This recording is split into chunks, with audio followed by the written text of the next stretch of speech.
everyone, and welcome to the inaugural. This is inaugural. This is the first ever episode of The Film is Okie Dokie. Woo! Yeah.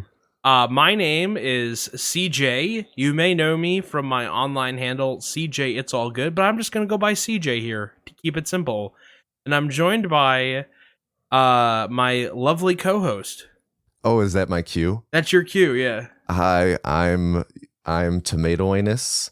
For complexity's sake, you can call me Garnaxus the Third exclusively here. Okay. You took the approach of simplicity. I'm deciding. I think I'm gonna zag. That's gonna be my dynamic here. So I zigged and you zagged. Yeah, that's where I'm approaching this from. Or Tommy. I'm Tommy. Well, Garnaxus, I don't know if I'm going to be able to remember third. Tommy. Garnaxus the Third, yes. Yeah, better get it right. Yeah, so we've wanted to do a podcast together for like how long? I feel like it's years at this point. Well, that's the way that we really met. Was I cold called you to be on my last podcast that I did. And we really hit it off, and we've been friends ever since. Unfortunately. Yes, I'm sorry. It's such a pain. Yes. I think back about that podcast episode and the random things we talked about to this day, because some of the things that came up, I feel like were just cornerstones for our friendship that, like kind of something that led to the creation of this podcast was our conversation on that first podcast we had together. Yeah, and that was the first time we'd ever spoken. Yeah, we had only spoken in DMs, just kind of arranging the the podcast episode. It was a meeting of the minds. Yeah. It's crazy. It was a real summit. If you listen to that podcast, if you go back and listen to that podcast, that you can hear a friendship be born in real time. Yeah, that was a good time. I think about that podcast all the time. Yeah, so we've wanted to do this for a long time. We had to find the right idea, and it had to be the right time. And we're also really busy. You obviously are the patriarch, the founder, the sole employee of Tomato Anus, the successful YouTube channel. And I am the bus driver for the amalgamation that is Speed Docs, both in the speedrun content creation space. I also do SStat, which is a annual charity event, and you also are a busy man with lots of trips and obligations and things. So it was just took a while. And I have 2 dogs. You do have 2 amazing dogs. They're okay. They're all right. I like your dogs. They have their moments. I'll give them that. They're very fluffy. Yes. I went to this is off topic, but you're talking about your dogs. I went to the grocery store yesterday to pick up. I had a to-go order, and I put in my cart roast beef, toothpaste, and bananas. What you making with those? Well, toothpaste for the tooth cleaning. I go to the grocery store 3 times a week. Is that normal? I'm a 3 times a week grocery store guy. I think it depends on the type of town you live. I mean, I would say that's on the high end, but if you live right next to your grocery store, I could see you doing smaller trips on average if you don't mind the trip, I live about 5 minutes from my job, and my job is about 2 minutes from a grocery store. Okay. So, and they do to-go orders. So I go Wednesday, Friday, and Sunday. Gotcha. And right. Hold on a second. Your entire to-go order was, did you say roast beef? Roast beef. Yep, deli beef, sliced roast toothpaste, beef. and bananas. Yes. Okay, that's good. I feel like that's a bit frivolous. No. I needed toothpaste. I understand that, but I don't know. I won't judge. I've had some recent shopping trips like that. My big grocery day is Sunday. That's when I do my meat and my produce usually. That's when that stuff gets purchased. So Wednesday and Friday are for sandwich meat. So that I stay on my making my own lunch grind. Mm-hmm. and bread usually, because bread usually doesn't last that long.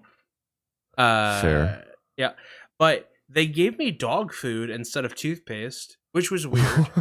And they gave me these giant horsecock bananas. Like, these are the biggest fucking bananas that I've ever seen. I literally ate one right before we started, and I'm like, Jesus Christ, I can't even... They're the biggest bananas I've ever seen, and I have regular bananas next to them because I have old bananas that I'm going to turn into banana bread. It's not even a comparison. I mean, these things are enormous. Are they the type that like get really straight and almost start curving the other way then because they're so long? Dude, they're almost perfectly straight except for the stems. The stems are super long. These are gigantic fucking magnum, huge. They're cock bananas. I don't know what else to say about them. They're fucking huge. I'm going to take a picture of the bananas after this and I'm going to send it to you. And yes, please do. We're going to go over the format of the show. In the post-show, you'll be able to react to my massive, giant bananas. That's a soundbite. Yeah. Yeah. As if horsecock bananas wasn't. Okay. So, what is the show? You know? Do you want to explain what the show is? Well, first, I think I'll just come in hot with the name of the show. How about that? I'll drop as if you don't know by this point. The show is called The Film is Okie Dokie. It's a great name. It is. CJ, do you want to talk about the meaning of the name? Yeah, so since you're the one who came up with it. I did. It's really funny. It's going to be full circle. So at the end of So we were trying to come up with podcast names, and it's really hard to come up with a name nowadays that doesn't sound like an AI came up with it. And I'm really bad at coming up with names for things. I named my cat Buddy because I call people Buddy, and I didn't want to have to remember another name. Like, I'm really bad at naming. Speed Docs, not a great name. I named my business like The Streamer Group, not a great name. You know, like, I'm just not great at naming things.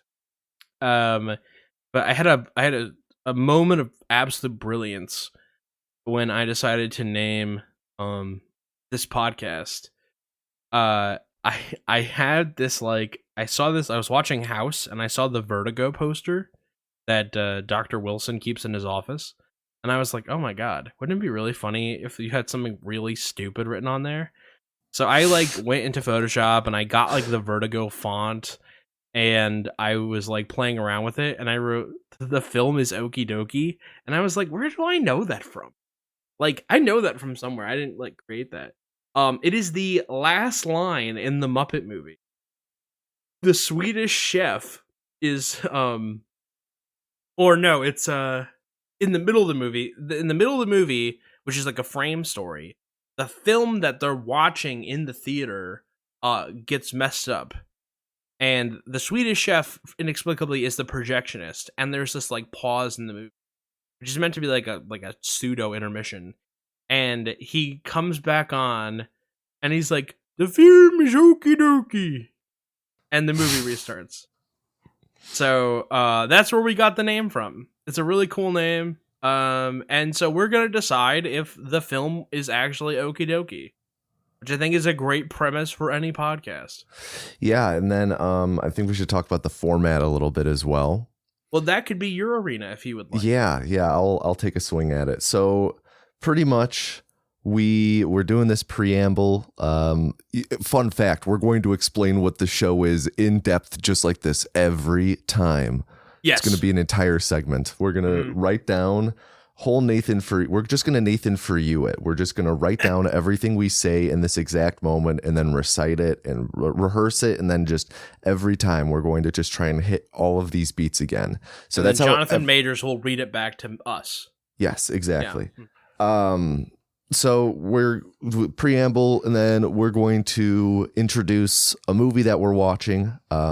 Sometimes I feel like a common thread in this is going to be movies that I probably haven't seen, since that was kind of an original premise we were talking around, because CJ's seen, I feel like, every movie. I've seen a lot of movies, but I haven't seen every movie. So we're going to watch a movie. We're going to pretty much talk about our experiences with the movie beforehand, bring up some things that the person who brought the movie to us to watch wanted to bring to the table to discuss. For example, today is a movie CJ picked. So CJ has some things he wants to talk about beforehand, and I'll talk about my experience with the movie and his experience with the movie. He'll talk about his, and then, we're then going to watch the movie. There will be a break in the podcast. We'll then go watch the movie and then reunite afterwards to talk about our thoughts and have whatever discussion we talked about beforehand, link back to that, all that kind of stuff. And just talk about whether we liked it, whatever happens, and whether or not the film is Okie Dokie. This is true. This is all true. You nailed the format of the podcast. If you, the listener, are looking at the timeline of the podcast, you may be saying to yourself, there's no way that we are recording the podcast right now and then having us go watch the movie because the podcast isn't long enough. And you're an astute observer. That is 100% correct. If you would like to watch the movie with us, we are going to record ourselves watching the movie. And that will be a companion track for you. So if you're listening to this part of the podcast, there's going to be a little break. We'll tell you when the break is if you want to pause the podcast and go watch the movie. Or if you want to listen with us, that's totally fine. You can play it over top of the movie. And then the podcast will resume. This podcast that you're listening to will resume after we've watched the movie. In case you've already seen it, or you want to listen to what we have to say about the movie, you don't need to watch the movie yourself. We're just providing you that extra experience. So you can get his unblushed, unblemished, I guess first blush, unblemished would be the appropriate way to say that, impressions of what we're watching, or mine in the case that I haven't seen it. And as flattering as it is to say that I have seen every movie, there are a bunch of movies that I've never seen that will surprise you.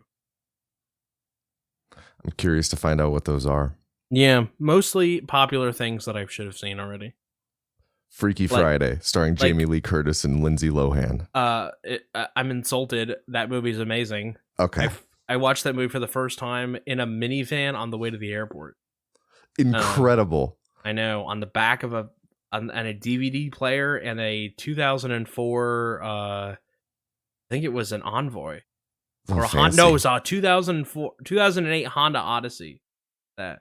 How did that affect your viewing experience? I know it was great. No, it was way earlier than that. It was like a 2001 minivan. And we were going to Disney World, and that's what we watched on our way to Disney World. Incredible. Yeah. I was thinking like Jurassic Park. I've never seen. What? Yeah, I've never seen Jurassic Park. Okay. I know. So there's easy fruit there. There's low hanging fruit. Or Alien. What? Okay, well that makes sense given you're not a fan of horror. Yeah, but that's another great one. Mm-hmm. So, I only saw The Terminator recently. I've only seen T2. Oh God, it'd be really funny. We watched The Terminator for your benefit, and then we watched The Terminator 2 for my benefit. Yeah, T2 kicks ass. I've seen that one a handful of times. I've never seen the first one. There you go. So, okay, well, I think we've talked about the premise a little bit of the show. Is there anything that we forgot to mention? I don't think so. I think that was pretty all encompassing. I like all encompassing. I think that you did a good job. Thank you. Yeah. I think I have something to kind of transition us pretty well into what movie we're watching. Okay. And ties in full circle to what the story you gave about the whole film is Okie Dokie name and where it comes from, it being Swedish Chef. Mm-hmm. So just before we're watching today's movie, we haven't even said what it is yet, but we're watching it on Disney Plus. And as I was logging in, I had to select my profile, and I shared this account with my sister, and her kids use it all the time. So my profile is Uncle Tommy, and my profile picture for it is the Swedish Chef. That's really Yeah, which I think transitions well into the movie that we're watching. yes. So today's movie, for the first ever Film is Okie Dokie podcast, we're watching the Muppet Christmas Carol, which is a great movie. I've seen it dozens of times. You've never seen it. Never. Talk to me about your experience with the Muppets, like what your level of exposure is, the consumption of Muppet media. Okay. So don't get me wrong. I know who the Muppets are. I know Kermie. I know Miss Piggy. I know that they were married. I know that they got a divorce in like 2014. I know Animal. I know Beaker and Professor Peahead or some shit. Peabody? No, not Peahead. No. You were good up until then. Peabody? Bunsen Honeydew. Oh yeah, no, I never would have gotten that. Yeah. I know Gonzo. I know a handful of them, and Fozzie Bear. Okay, there you go. So I know them, and I know their general personalities, but this is mostly just through cultural osmosis and me being degenerately online and stuff like that. And I've never really watched a Muppets thing ever. I haven't seen pretty much anything involving the Muppets. The only experiences I have are, I think, Muppet Babies a little bit when I was really little, although I might be thinking about like Looney Tunes Babies now that I think about it, because that was always yeah. I'm pretty sure I'm thinking about that, actually. I don't really think I watched Muppet Babies, whatever the fuck it's called. Okay. I'm gonna curse. They're babies. And then those fucking babies. My family, when I was like 4 and 5, my dad like 2 years in a row or with a year in between won some competition or sweepstakes at work and won us a family trip to Disney. And when I was like 4, they have like the Muppets 4D experience there where they spray you with shit. Yes. And it's like, so I was like 4, and I have an older sister. So like they were like, oh yeah, this is good enough for both of them. And we go in, and I was terrified by it to the point where when near the beginning, Fozzie like sprays the audience with like a gag, like clown flour. You get sprayed with water, and I lost my shit and started like screaming and crying. And I think I don't remember if it was my mom or my dad. I feel like my dad took me out, and then we went to the nearby like paleontologist sandbox, and I just brushed off dinosaur bones while we waited for whoever stayed with my sister to finish watching the Muppet Experience. They had to take you to a Zen garden. Yeah. So that's about my experience with the Muppets. All right. So I hope that you don't lose your mind. I hope that you have matured enough that the sight of Fozzie in the movie, spoilers, he's in the movie. Oh, fuck. Doesn't, I know. He's a very minute character in the movie. Okay. So, okay. I would like to add, in regards to this movie, what I know about it, all I've heard is that a lot of people feel it's the definitive version of the Christmas Carol. And then last night I was talking to my dad on the phone, and he was hounding me about when I'm going to watch the movie Scent of a Woman.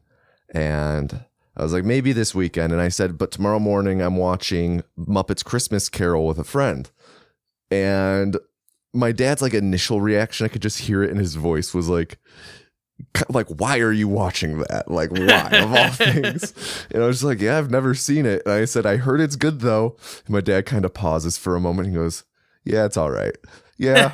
And like, I hear him thinking about it. He's like, Yeah, it's pretty good. Okay, yeah, it might be the best Christmas Carol movie. So that's about my whole experience with this movie in particular, not just the Muppets. Yeah, for sure. So that's really funny. That he eventually agreed that it's probably a great version. For my money, it is the best version of A Christmas Carol. Okay. We'll talk about that in a little bit. When it comes to the Muppets, the way that I've grown up with the Muppets, I mean, I've seen all the movies. We had the original Muppet movie on tape. We had the Muppets Take Manhattan. I saw those a ton of times. I used to watch the Muppet Show on Disney Channel growing up. When it was on. There was Muppets Tonight, I think, which was like a pseudo follow-up to that, which aired on like, I think it was like an ABC show, or it was on UPN or something. I don't remember who had the syndication rights to it, but you know, like they would air reruns of that. So I've seen a lot of the Muppets. I've grown up with the Muppets. I like the Muppets. I'm sort of like this weird final generation of Muppet fans, because like my nephew, who's 18 this year, he does not like the Muppets. They're just not into it. They don't resonate, and I think it's just because he was born after 2000, and the Muppets kind of faded from sort of the public consciousness around that time. But that's not the case right now. At the time of this movie's coming out, this is like 1990 or 92 or 94. Like early 90s, the Muppets are very much relevant. And this is their fourth feature film. And it's the first movie that they're making without Jim Henson, because Jim Henson had died, and so did another Muppeteer that had been around for basically the beginning, Richard Hunt. And this movie's actually dedicated to both of them. So there's a lot going on. You can see the title card. It says, I don't know if you're looking at the title card for the movie. It says Disney, The Muppet Christmas Carol. This is the first Muppet movie distributed by Disney. And it took like another 10 years, but Jim Henson got the ball rolling on selling the Muppets to Disney before he died. And they had this special, which is something else that we used to watch all the time. It was a special in the 90s with Charles Grodin as the security officer at Disney World, where the Muppets went to Disney World in Florida to meet Mickey Mouse, and they went on all the rides and stuff. So it's like the Muppets riding Thunder Mountain and shit. It's really funny. And Charles Grodin being like the guy for that is really funny. And for those of you who don't know, Charles Grodin, think the dad from Beethoven. So yeah, there you go. There's your. I always got him image. confused with Chevy Chase. I think Chevy and Charles would be offended if Charles was alive. Okay. Yeah. Charles, big dead. But yeah, so there's a lot kind of going on. This is the first feature film. This is directed by Brian Henson, which is his son, and Jerry Jewell, who wrote a lot of the Muppet Show and did a lot of collaboration with Jim Henson, returned to write the adaptation of the Christmas Carol, the Muppet Christmas Carol, and everything works. So this is the first time that you're going to hear Steve Whitmire, who became the voice of Kermit until I think a few years ago, like, you know, a 25-year run as Kermit. And so it's a little off-putting, but this is the Muppets also at their best. And I'll get into this in the post. I want to save this for the post. But there's a secret ingredient that the Muppets need that if they have it, they succeed. And I'll talk about that after we watch. Probably during when we watch. If you're just listening to it, I'll talk about this in the post show.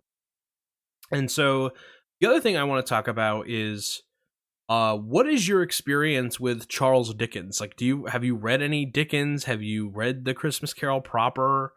Have you read any other of his works, like Great Expectations or anything like that? I remember learning about Charles Dickens in like middle school. It was somewhere between, it was either 6th grade or 8th grade. I don't remember which. And reading about him, and I don't think we read as much Dickens as we did just kind of generally about his life. You know, I feel like we learned about Dickens and like Edgar Allan Poe and like what their lives were like, kind of, and read one or two pieces of theirs. So Christmas Carol, I believe, is the one Dickens piece I have read, and I read it for school back then. And then we also watched like one or two adaptations of Christmas Carol, like the movies. The one, what's the really famous adaptation of Christmas Carol where it's like the dude, Ghost of Christmas Future. He's kind of, I think it's the future one. Maybe it's the present one. It's like a dude with like, it's like a Kurt Russell-esque beard. And like, he's kind of wearing like a big velvet or suede robe, and at one point he's like, "Look at the children under my robe." You know what I'm talking about? I don't know what you watched. Oh, I don't know. I'm trying to figure out. Maybe it's the 1984 one. Maybe it's a TV movie. Anyway, so like I saw that. So I'm familiar with the Christmas Carol. I couldn't tell you anything about. Yes, it was 1984 Christmas Carol. I'm seeing that now. Okay. So I've seen that. I'm of course familiar with the story of the Christmas Carol because everyone's like, "What day is it, kid? There's still time," or whatever. It's like, it's Christmas morning, whatever. You know, it's a Tiny Tim, whatever. I'm familiar with it, but outside of that, I'm not too familiar with Dickens. Right. So I've read Oliver Twist. I read David Copperfield. I didn't finish A Tale of Two Cities, but I did read Great Expectations begrudgingly. I spark notes A Tale of Two Cities extensively in high school. Okay, there you go. So, so in ninth grade, we had he was very ingenious. He did a lot of really cool things, and he did a lot of like value proposition type work. So one thing that he did was he said, "Listen, I'm going to let you guys pick the book that you read for this book report, but you have to pick one of my books. If you read this book, you have to do a big essay at the end, and you have to give an oral report and all these other things.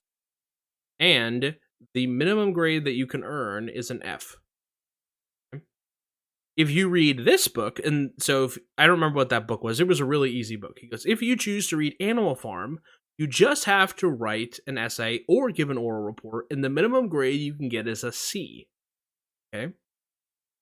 If you read this book, and he holds up Great Expectations, all you have to do is write an essay, and the minimum grade you can get is a B.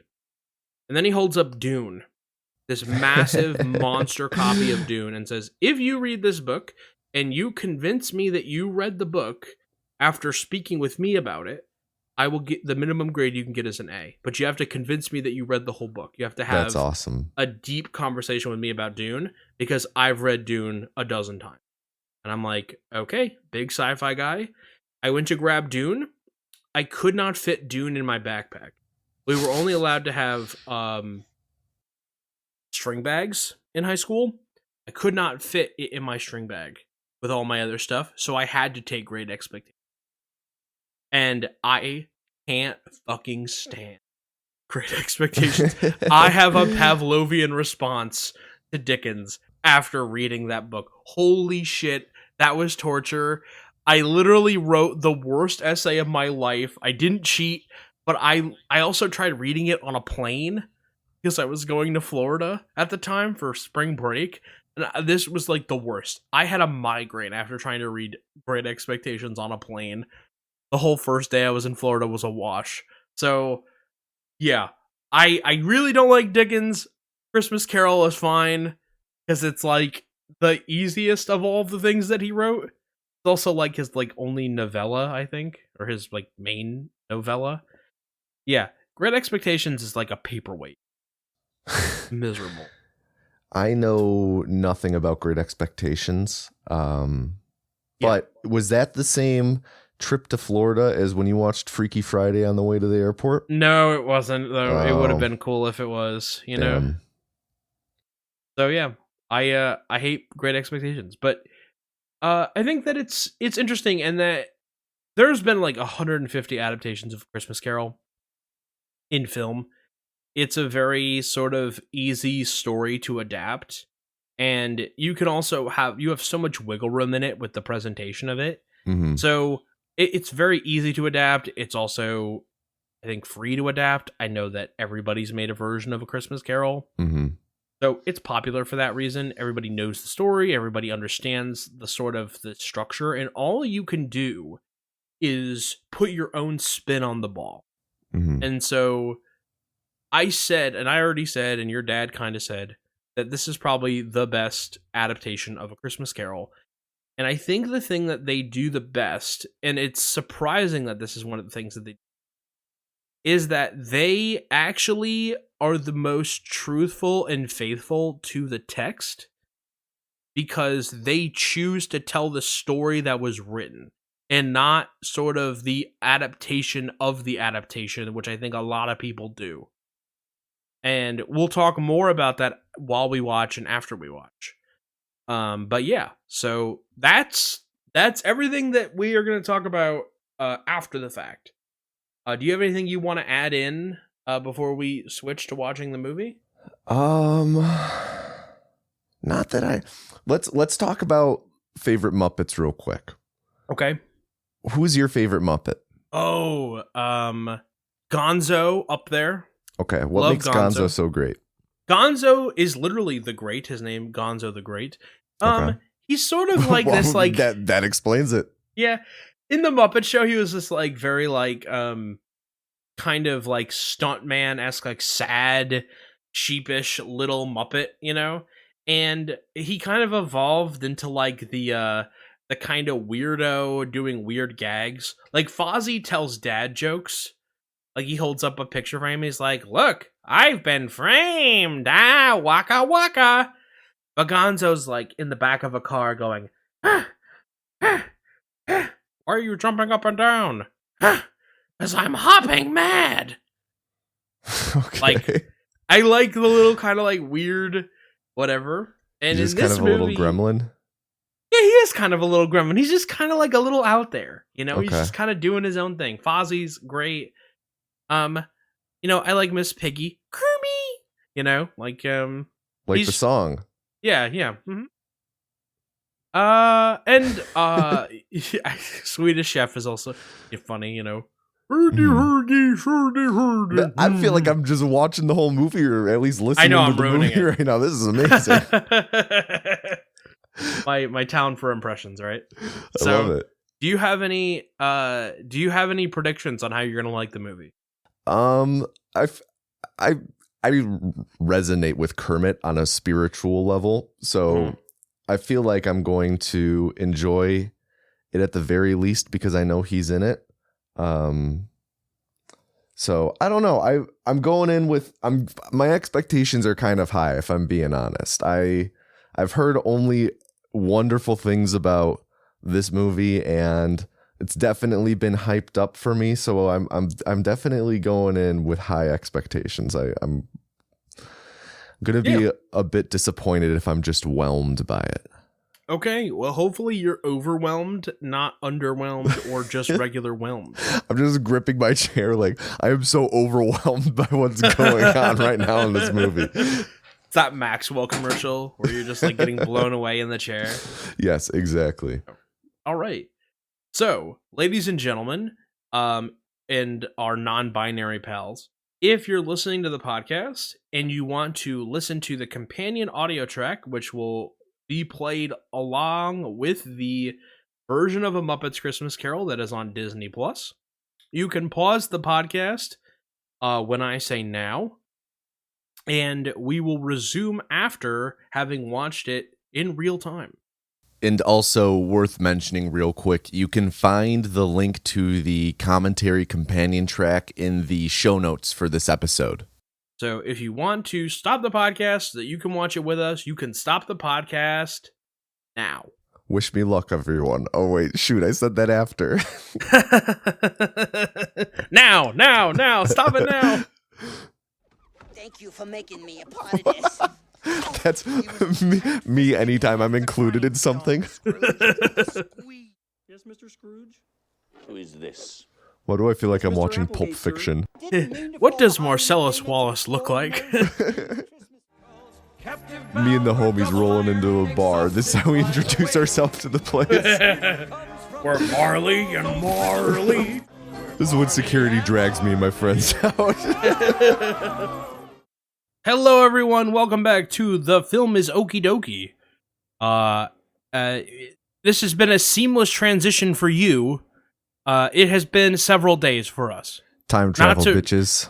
Not to ruin the illusion of what we're going for here, but yeah, it's been a little while. So we were talking right before we left last time. We were talking about these giant bananas. Yeah, I actually had to transition into this. You do. Go ahead. CJ, before the podcast, when we were just talking about stuff, you mentioned you're well endowed. So why don't we talk about the other your well endowed bananas? Nailed it. Okay, real talk. I also called it a pig in a blanket before we started. So, I'm not trying to gloat about my wanger. But you have not seen these bananas, right? No, I've not. You're gonna see this photo for the first time. Yes, with my virgin eyes, I am ready to look at your well-endowed bananas. I have to tell you, I was so worried that they were not as big as I thought they were, that I've been sending people this picture to confirm that they're actually large. Costanza moment. Yeah, a little bit, yeah. Okay, you ready? Yeah. Okay, I've sent it. It's on my phone, though, so hang on. Oh, wow. What, do I have to wait for this to come over Whoa! Yeah, so in the photo next to it, for the people listening at home, are regular-sized bananas. Those bananas are fucking huge. Dude, it looks like you went into Photoshop, took bananas, and just held shift and dragged at the corner. Yeah. Do I see drop shadow on this banana? Guys, I am calling into question the validity of these bananas. No, hang on. Because, look, the light through the basket is on the bananas. That's my little watermark. Oh, I see. Okay. I swear, I was so worried that you were going to think that I made them bigger. They're as big as my lantern. In this photo, you can see my lantern. Yeah, that's nuts. Lantern for reference. Why it's a huge banana. Can I ask why you have a lantern? Like you have to walk out to an outhouse in the middle of the night? So the night before we recorded, we had a bad windstorm. And I like to have my LED lantern around because I can hang it from the ceiling in my apartment. I see.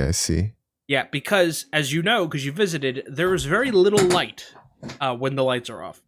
No, it's very dark. My bathroom has no window, and it's all the way in the back. When the lights go out in the middle of the night, you cannot see back there. Okay. Yeah, so I do kind of need it to go to the outhouse in the middle of the night, except it's down the hallway. Fair enough. So, did I oversell how big they were? No, though, honestly, they're bigger than I expected. I was expecting more of a long banana. No, but they're huge. Yeah, no, don't get me wrong. They're large. I just didn't expect it to be like perfectly proportioned bananas, but just huge. I was expecting it to just be like a normal banana, but in terms of girth, but just really long. But no, those are just enormous. I felt a little self-conscious eating it. Listen, I'll go to town on a banana with people around or without people around. I'm not like that at all. Right? I have a friend, he's afraid of phallic foods. Like things that look like phallus, right? Mm-hmm. That's not me, bro. That's not my game. But I'm here to tell you all, ladies and gentlemen, right now, I was just like, are people going to think my banana's too big? A real thought that crossed my mind. Is my banana too big? That's so... Okay, I have a tangent to go off on. Go ahead. A story. Yep. This just reminds me so much of this story. When I was in high school, my gym teacher, we'll call him like Coach R something. He was like the head varsity baseball coach. I kind of known him through that. And I had him one semester for gym. And he's like an older dude, like real gruff. We're walking off the football field and we were playing some game. And for some reason I was craving a banana. Like the flavor of a banana felt really good after a workout. Tasted great. You know, I often had it after workouts, but I said out loud, like, man, I could really go for a banana right now. And apparently I didn't hear him say this. One of my best friends told me after the fact, he's like, yeah, after you said that, Coach R said that. He apparently just goes, no, that's just not right. So that's not right. I'm just like, what? Why is he coming at me for this? Why is he attacking your search for potassium? Yeah. Yeah, it's one of the nutrients you burn, isn't it? I don't know. When you're on the Stairmaster. Regardless, I just want more of it. Yeah, no, we're pro banana here. I think that's fair to say. I'm not trying to speak for you, but I think we're pro banana. Yeah, I think it's safe to. I'm not ready to plant my flag in that hill. You know, what if bananas get canceled tomorrow, man? No, man, I'm here for it. I stand bananas. If bananas have one fan, it's me. All right. Well, how about we talk about whether or not we're fans of this movie, Heyo. Yeah. So I want to hear your thoughts first, but obviously I'm a big fan of the movie. If people didn't get that from the first part, I love this movie. I was so excited to share it with you. What did you think about it? I really enjoyed it. I kind of really fuck with the Muppets. Okay. See, because you were kind of new to the Muppets before this. Yeah, like I was aware of them, and don't get me wrong, I feel like I really connect with Kermit on a spiritual level. Yeah. But I don't know, I guess I had an idea going in, like what the Muppets' whole shtick was. And then after seeing it, it just like hammered that home. And then so I'm like, okay, yeah, the Muppets kind of fucking kick ass. Yeah. No, I 100% hear you on that. They existed in your like cultural periphery. Mm-hmm. You know, you knew they were there, and you knew they weren't going anywhere, and the way that they permeated through like your life and experiences always existed to the side in a way, or like indirectly, like Kermit memes are an indirect infusion into your life. It's not the Muppet company, you know, the Muppet workshop putting Kermit in your face and doing lines, or you know, singing the Talking Heads, right? It's like right. It exists in like a peripheral way, which is how a lot of people experience the Muppets right now. So I am excited to hear that you kind of fuck with the Muppets, you know? I do, yeah. And just as a whole, the movie, it was really good. It was a good adaptation. It was it had heart to it. It was genuine. It was just really, really fun. It treated this story with respect while still just being absurd characters playing it straight, which I love. Mm-hmm. Yeah. Picking up everything that you're putting down, I want to talk a little bit about like why I think this actually works, right? Because on its face, if you look at everything the Muppets had done up until this point, or what the Jim Henson Company had done up until this point, you have the Muppet Show, you have the TV specials, which were very popular. You have the Muppet movie, which came out like the late 70s. You have the Great Muppet Caper, which is like a total genre change, but again, it's original story. The Muppets Take Manhattan is again an original story, this time set in New York City. And this one is sort of like we're going to put them as characters into another story, which they do, and they've done the part of in smaller situations and in smaller scale, and more so with an appreciation for the fact that they are puppets. They're trying to get quick laughs, and they're trying to make, you know, not saying they're going for cheap jokes, but they're trying to get in and get out, right? They're trying to score with every line. You know, they're not trying to set up character, right? And sort of one thing that happens when Muppets are in that situation is that when you cast Kermit in the role of Bob Cratchit, you get to borrow some of Kermit's goodwill and his character into that role. In the same way that, like, you get to borrow Robin, as we all know Robin, if you're a Muppets fan, as sort of the tiny voiced character, that sings halfway down the stairs, or is just very, like, mousy in a way, but has, like, can bring through these big moments as the role of Tiny Tim, which is a role that we're all familiar with. All of the characters in A Christmas Carol have the advantage and disadvantage of, if you know the story, you know the characters, right?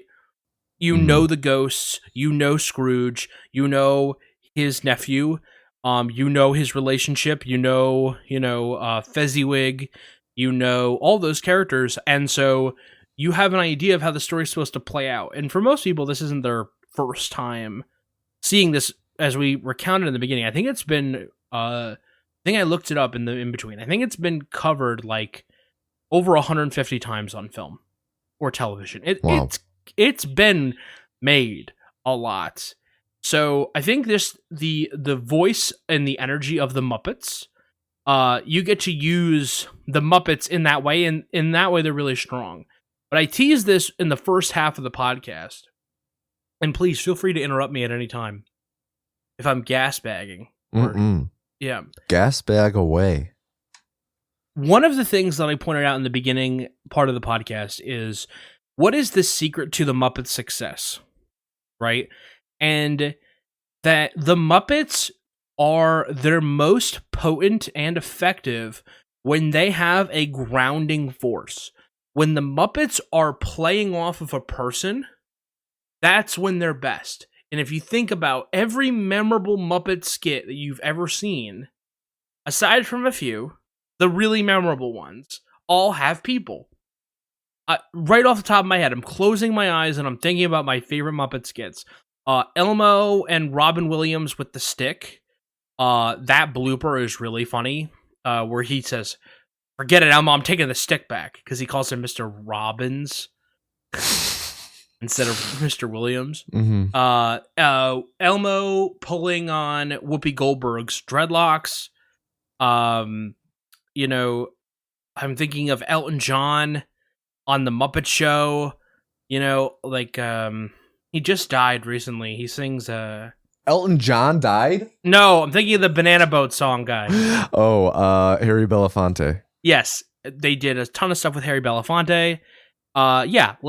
Those are all great because they are grounded by people, and when you can play off of them, they do really well. They exceed in that situation. Like Kermit on Arsenio Hall or Johnny Carson or like those shows. They do really well because they get to play off of a person, and when that person takes them seriously as a person, you forget that they're a puppet. And Frank Oz said this about... Frank Oz is a puppeteer. He does Fozzie. He did Bert and Ernie. He didn't do Ernie. Jim Henson did Ernie. But he did a lot with the Muppets. And Frank Oz said that the most important thing to Yoda's success, because he was also the puppeteer and voice of Yoda in the original and beyond, is that Mark Hamill took him so seriously. Mark Hamill brings Yoda to life because without him, it's just a puppet, right? Mm-hmm. Without Mark Hamill acting off of Yoda and treating him so seriously, the way that Mark Hamill treats that character gives him the authority and the credence on screen that resonates with you, and he's a real character. I mean, like, going back and looking at, like, Jabba the Hutt, and I am getting on a Star Wars tangent, but I'm going to come back. But looking at the Jabba the Hutt puppet, or any of those old puppets that they use, they only work as characters if you believe that they're characters. Otherwise, they look like puppets, right? And so you have to have somebody to play off of. And Michael Caine, in this movie, does that so amazingly well. It is like he is doing a tour with the Royal Shakespeare Company. Yeah, I feel like at one point Even when we were watching, like, holy fuck, Michael Caine is kind of going for it. He's kind of, he was killing it in a couple of parts. Like, holy shit. Yeah. He really treated them like they were real people. And you feel that. The fact that he's so huge, and I said this in the commentary, if you didn't listen to it, go check it out. I said this in the commentary that he's towering over them. He's towering over these Muppets. They don't raise them up to be at eye level. He's above them. And he's looking down on them the entire time whenever they're talking. Yeah, think about all the times that the camera is tilted. And then at the end, when he's walking through the streets singing, all these wide shots of him prancing with the Muppets. You know what I mean? Like, it is... I'll borrow this line from In Frame Out. It's a warm hug of a film. Right? It is such a great, like, warm embrace in front of the fire at the holiday times. And I don't think that every adaptation of A Christmas Carol makes you feel that way. You know, I feel like this is something not unique to this version, but unique to a select few that kind of gives you a very warm feeling. You know, I think that if you haven't had the chance to watch this movie, if you're familiar with it and haven't watched it in a while and you're just listening because you know the gist of what happens, and you're more interested in what we have to say about it, let me wholeheartedly say, you should go watch The Muppets Christmas Carol. I think it was 80 minutes front to back. It was really short, yeah. It doesn't overstay its welcome. And it does provide some kind of gravitas with the ghosts being non-Muppet based characters. Right? The one had the very like Dark Crystal Labyrinth style to her. The Ghost of Christmas Past. Yeah, okay. Can we talk about that thing for a second? Yeah, that thing's fucking creepy. Yeah. Maybe we should have recapped the movie. It's Christmas Carol. Everyone knows Christmas Carol. I didn't specifically recap it because I'm like, if you don't know the story of A Christmas Carol, I'm sorry for you. Yeah. The Ghost of Christmas Past. I hated it. Its face looked like a porcelain plate. It looked like, I said this during the commentary, it looked like a puppet from Team America World Police. But like more offensive to the eyes. It was just like, it looked so shiny as well. It just did not, I don't know. It looked like a plate with a face. And it was just really, really off-putting. And the voice it speaks with, like, only adds to the whole creepy factor. It was just a lot. I wasn't a fan. That being said, Watson face? Yeah, maybe.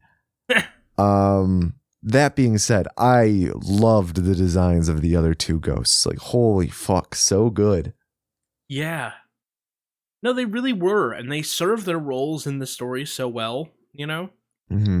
I think that this also has the benefit of being the adaptation most closely associated with the actual text. Sometimes they actually say lines verbatim from the book. But more than that, it's the representation of Gonzo as Charles Dickens, the narrator, driving the plot of the story, you know, and you know the story. You know the story intrinsically. I feel bad that I said if you don't know the plot of the Christmas Carol, we won't recap it. I'm going to recap it. We'll figure out how to edit this in.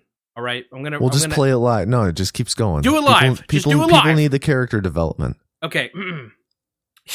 They need my character development. Yeah. They need to watch me become a professional in real time. Okay. So the story of A Christmas Carol is there's a guy, his name is Ebenezer Scrooge, in this case played by Michael Caine, and he's a driving, wrenching hand at the grindstone, as Gonzo, as Charles Dickens says. Charles Dickens is accompanied by Rizzo the Rat playing himself. And it's about Ebenezer Scrooge on the eve of Christmas. And it showcases how he treats the people around him, the people below him, the people asking money for charity, the poor, the homeless, and his contempt for humanity as a whole and kindness of others. And that evening, he was visited by a pair of spirits, the Marleys, portrayed by Statler and Waldorf, the Muppets. They warn him They're that the balcony evening, guys. I didn't realize that they're the balcony guys. They are the balcony guys. Thank you for that very important addition to the recap. Your contributions are always appreciated. This is part of your character. No problem. Yep. And so that evening, he was visited by the balcony guys, who are in the story taking the role of Jacob Marley. But since there's two of them, they named the other one Bob Marley, which I think is funny. Technically, it was Robert. Yeah, but what's Bob short for? You know. I'm just saying how they spelled it in the film, man. For Marley and Marley. Yeah. Oh yeah, that song kicked ass. It's a musical, by the way. Yeah, we didn't say that. It's a musical. That shit. Yeah, no, that song immediately just got stuck in my head from you saying that. Oh my god, that was a really good one. I love the visuals in that one. Yeah, no, that was really cool with the chains and you think you at one point pointed out like the little like edge of the composite. Yeah, you can see the compositing when they're the camera angle was facing Mr. Scrooge. You could see the compositing on like the flying around lock boxes and stuff. And so that evening he was visited by three spirits. The ghost of Christmas Past, which is the ethereal baby doll looking porcelain doll with a face.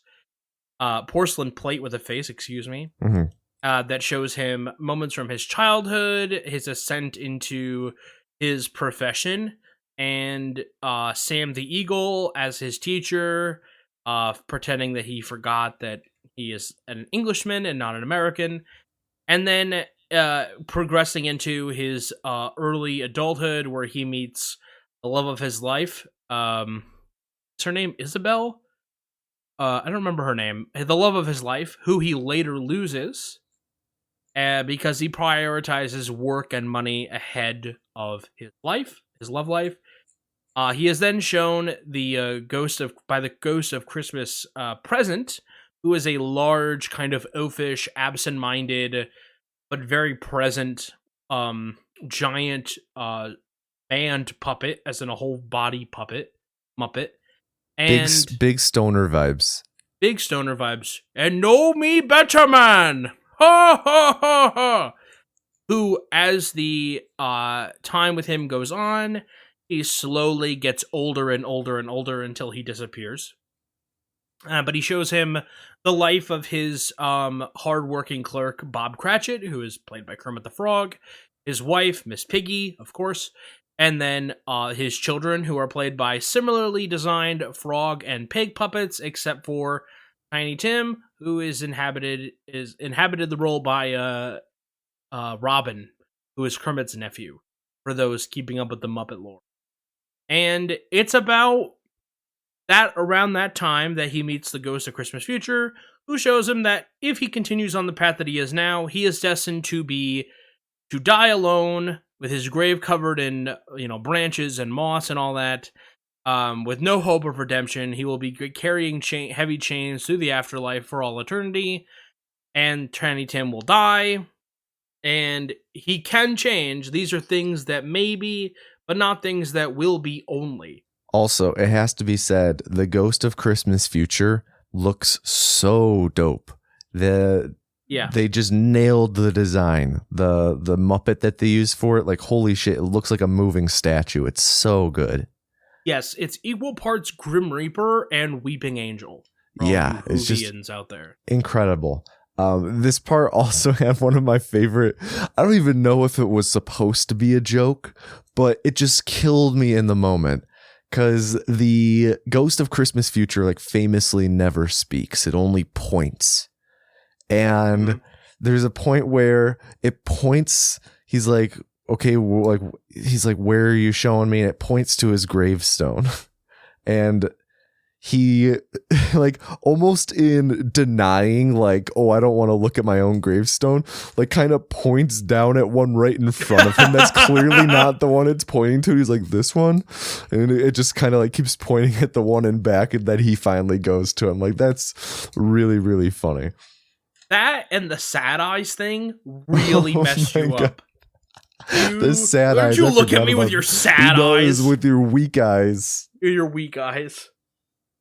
Yeah, you I was went saying a little that for half the movie, the back half of the movie. Yeah, once that line came out, yeah.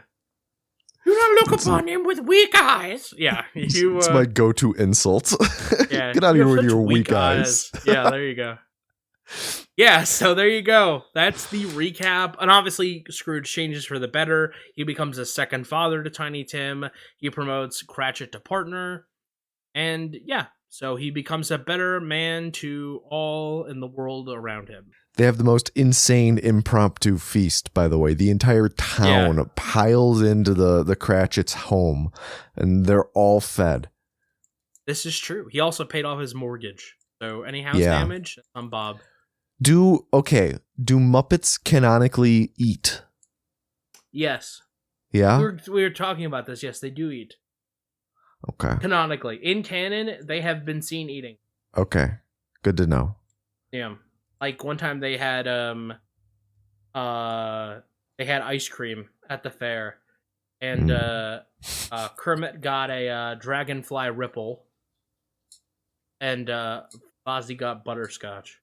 Gotcha. Maybe he got butterscotch ripple. I don't remember. This is very important for the plot of the movie, by the way. Yeah.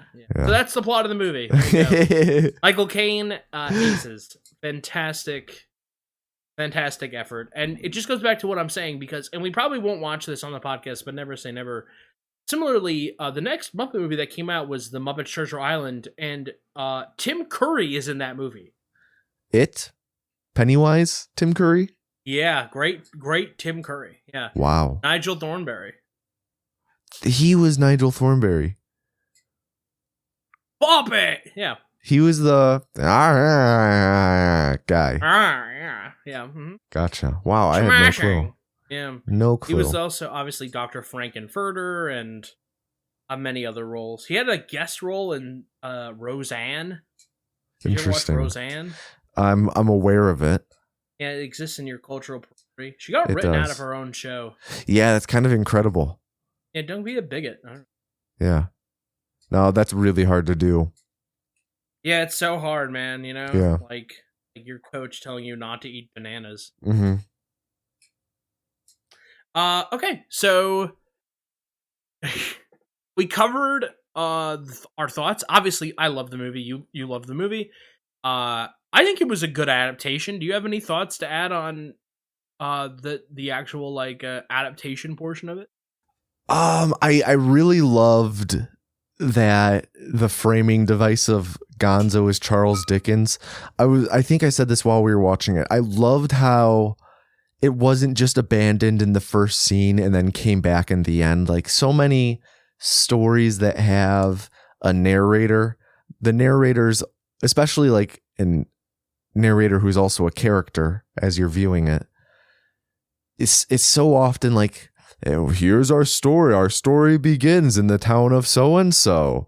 And then you go down and then you experience the story and it goes, and thus closes this saga. And like the book, kind of like Shrek or whatever. It's only at the beginning and the end. Like it's never in the middle. Very rarely is it in the middle. And I was really pleasantly surprised that Charles Dickens Gonzo was he wasn't just in the movie a lot. Like he wasn't just between scenes very frequently. He was in the background of some scenes, like just straight up watching stuff through a window. Like he is always present, and I really appreciated that. Yeah, even if it's just him scurrying inside, or how are they going to get up to the second floor, like the story accounted for that. He's always trying to keep up with what's going on. Yeah, and he establishes he's omniscient. He knows everything that's going to happen. Yeah, when writers it's gonna know happen. everything. Yeah. Been saying that for years. There you go. He still went to the effort to like be in those places, and that added a lot to it.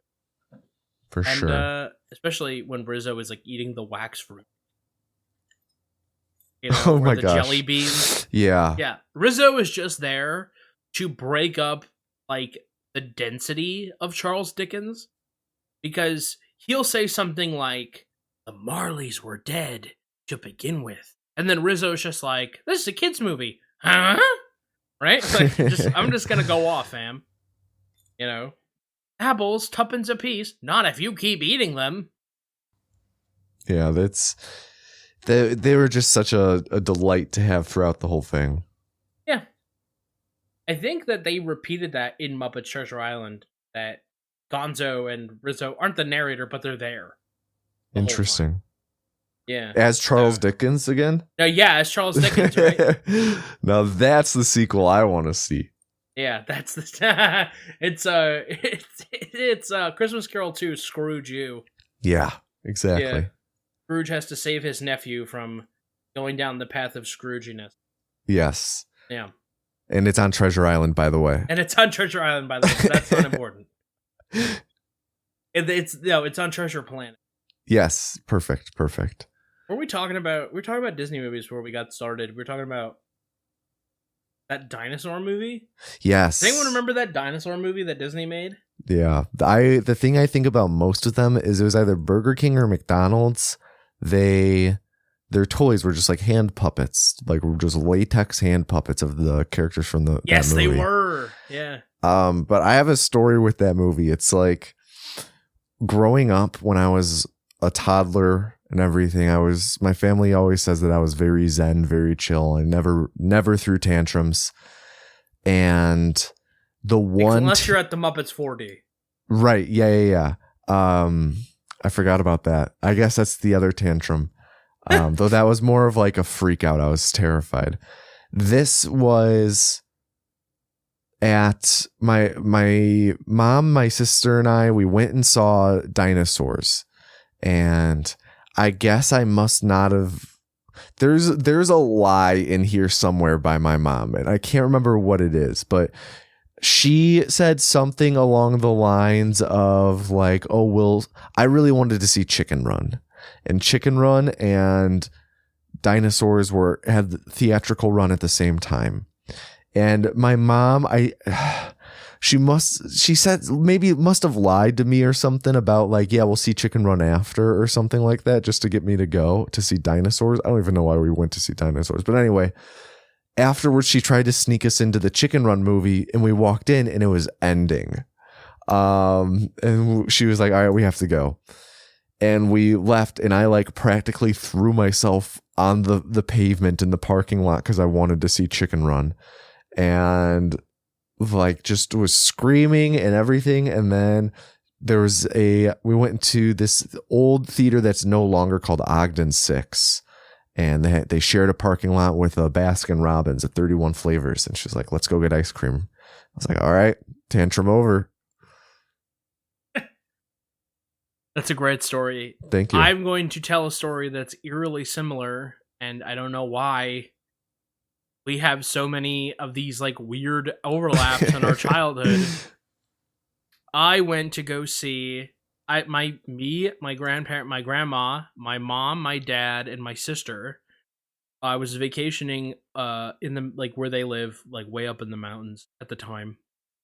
And they had a mountain, we called it the mountain house. It was like a lake house in one of those really small lakes, privately owned lakes in upstate New York. Mm. And we went there, and she said, let's go to the movies. So we went to the movies, and we couldn't decide on what movie we were going to go. And I am a little older than you. People didn't know that. I'm a little older. I just turned CJ's 30. 45. I am 30, sir. Thank you. And at the time, Chicken Run was in theaters. I didn't want to see it because my grandparents had a cable box, which meant that at the time they got Cartoon Network, and we didn't. We didn't get Cartoon Network at my house growing up. Not until like a few years later. So I'm like a young kid, a few years older than you, but I'm a young kid, and I wanted to go see Thomas the Tank Engine movie. And I don't remember the name of the movie. It was like Thomas the Tank Engine and the Magic Whistle or something. And I was huge into Thomas the Tank Engine. I had books, I had all the trains, I was huge into trains. And my sister dug her heels in and was like, we are going to go see Chicken Run. And it got so heated between the two of us because she's 6 years older than me. So she's like 13 or 12. I'm like 6 or 7. And I was not giving her an inch. I was like, we are going to go see Thomas the Tank Engine and the Magic Whistle. It got so heated that my parents had to be like, we'll take CJ to go see Thomas the Tank Engine and the Magic Whistle, and you, Graham, can take Sarah to see Chicken Run. Out of spite. So the reason I didn't want to go see Chicken Run is because I went to Grandma's house to watch Cartoon Network all the way up like 3 hours away, and they were doing a Wallace and Gromit marathon. And I was so upset because at the time there was like 2 movies or something. So they just kept showing them back to back. I was like, "This is where's Ed Eddie? Where's Johnny Bravo? Where's Powerpuff Girls? Like, I never get to watch this stuff." And so, out of spite, to this day, and this is 100% true, I've still never seen Chicken Run. Wow. Well, me neither. Yeah. We should both watch Chicken Run.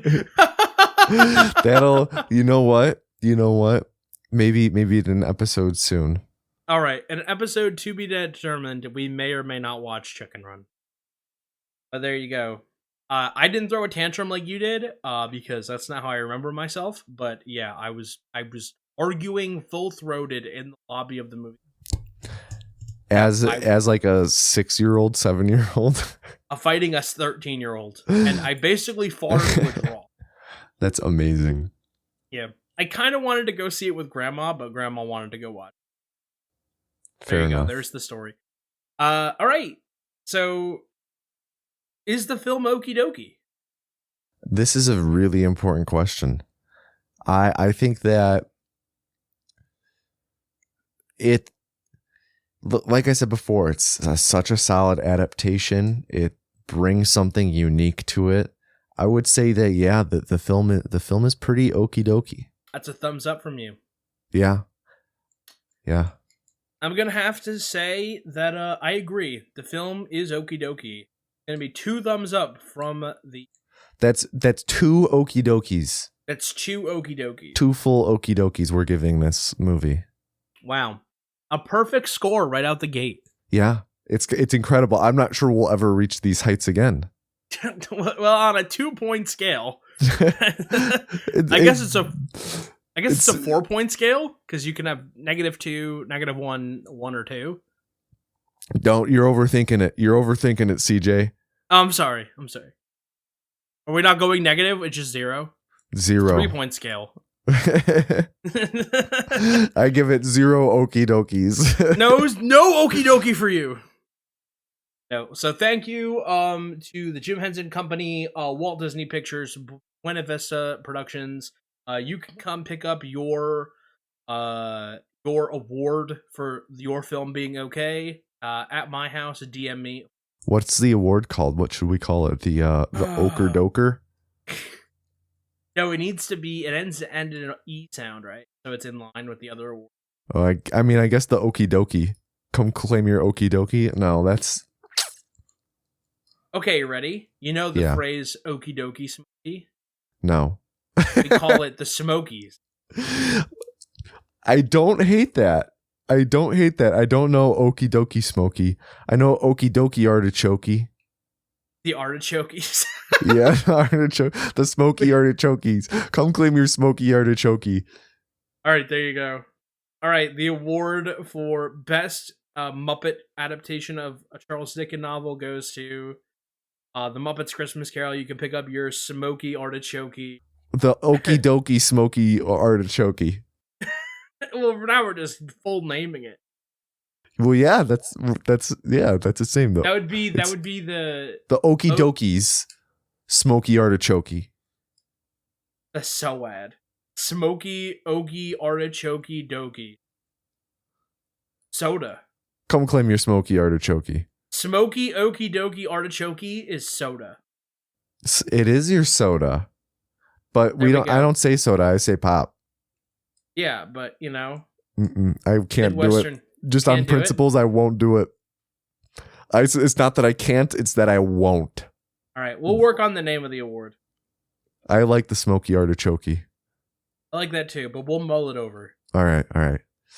So I think we should talk about what the next movie we'll be watching is. I'm not sure if you know this, CJ. It actually connects to this movie. This is actually part 1 of a 2-part series we're watching of movies connected by one commonality. Okay, I'm ready for this. I don't know this. So this movie that we just watched centered around a very, very rich white man, right? Uh-huh. Now, this white man, he has a lot of money, might have a couple business endeavors. So Okay, yep. we're watching another movie with a really, really rich old white man who has business ventures. Okay, let me guess. Is it DuckTales the movie? It is not. Oh, that would have been perfect because of It would have been great. Scrooge. Yeah, No, great through. we are watching Jurassic Park. Da-na-na-na-na-na-na. That's all I know. So Jurassic Park is one of my all-time favorite movies. So I'm super pumped for this. I've literally never seen a single scene from it.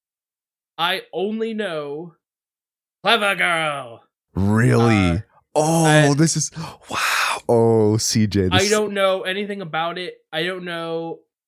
I know that the guy looks really old to be dating that girl, Laura Dern. By the way, Laura Dern, still hot.